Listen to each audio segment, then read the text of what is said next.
તો મિત્રો કેમ છો તમે બધાય? આઈ હોપ તમે બધા મજામાં હશો. તો ચાલો આજની આપણી રેસીપી છે જીરાવાળા મેંદાના લોટના પરોઠા બનાવીશું. તેના માટેના ઇન્ગ્રેડિયન્ટ્સ જોઈ લઈએ. તો મેં અહીંયા 1 કપ મેંદાનો લોટ લીધેલો છે. ત્યારબાદ અહીંયા મેં અજમો લીધેલો છે, જીરું, આખું જીરું લીધેલું છે, કોથમરી, સ્વાદ અનુસાર મીઠું, મોણ માટે તેલ, લોટ બાંધવા માટે પાણી લીધેલું છે. આપણે મેંદાનો લોટ છે તેના માટે મેં અજમો લીધેલો છે. તમારે એડ કરવો હોય તો તમે કરી શકો છો, આ ઓપ્શનલ છે.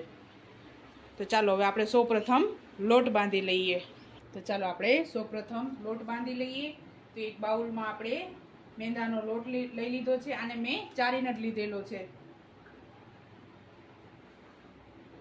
ત્યારબાદ એમાં અજમો એડ કરીશું. આપણે 1 ટીસ્પૂન જેટલો મેં અજમો લીધેલો છે.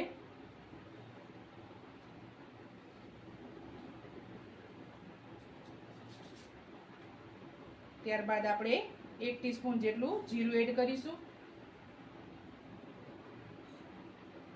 સ્વાદ અનુસાર મીઠું એડ કરીશું અને આપણે કોથમરી એડ કરીશું કટિંગ કરીને.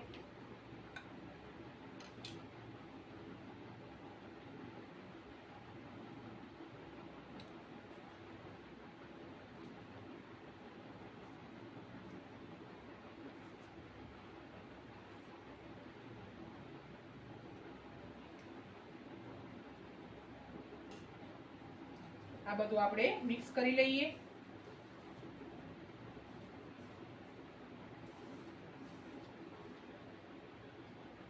ત્યારબાદ આપણે મોણ માટે તેલ એડ કરીશું.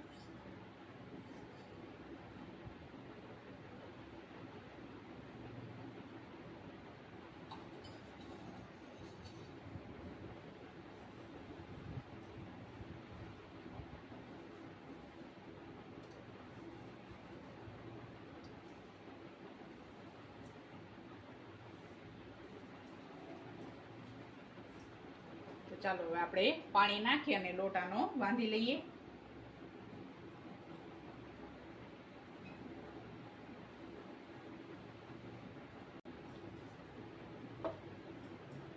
તો ચાલો આપણો લોટ બંધાઈને રેડી થઈ ગયો છે. હવે આપણે આને 5 મિનિટ માટે ઢાંકણ ઢાંકી અને આને રેસ્ટ આપીશું. આપણે 15 મિનિટ જેવું થઈ ગયું છે. હવે આપણો લોટ રેડી થઈ ગયો છે. તો આપણે પરોઠા વણી લઈએ.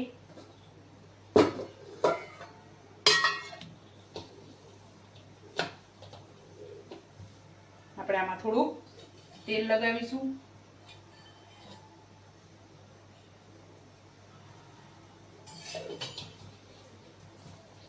અને આને એકદમ મસળી લેવાનું છે આપણે. તો ચાલો આપણે લોટને મસળી લીધો છે. હવે આપણે પરોઠા વણી લઈએ. તવીને આપણે અહીંયા ગરમ મૂકી દીધી છે.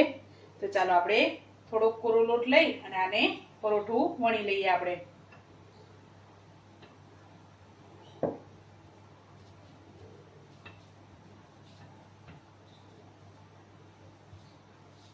નોર્મલ જે રીતે પરોઠા વણતા હોય તે રીતે આપણે પરોઠા વણી લેવાના છે.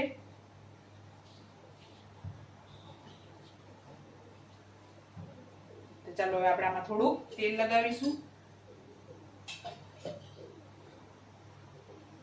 નાનું આપણે ગોરીંડું વારી લેવાનું છે.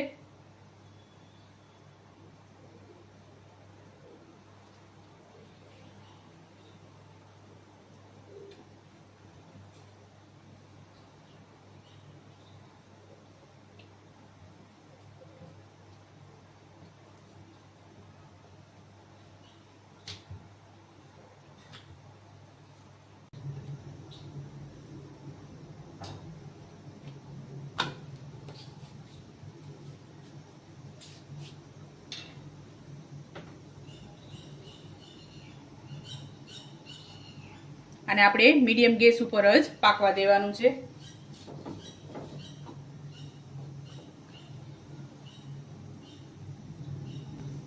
ચાલો હવે આપણે આમાં થોડું તેલ એડ કરી દઈએ.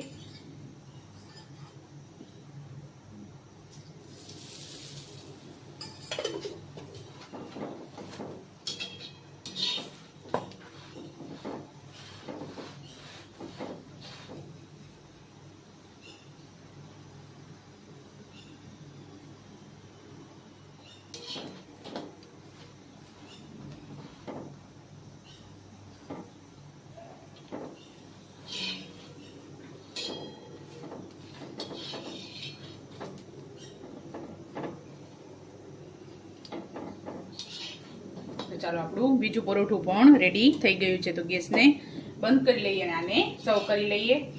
આ પરોઠા ગરમ ગરમ ખાવાની જ મજા આવે છે. તો ચાલો હવે આપણે આને સર્વ કરી લઈએ.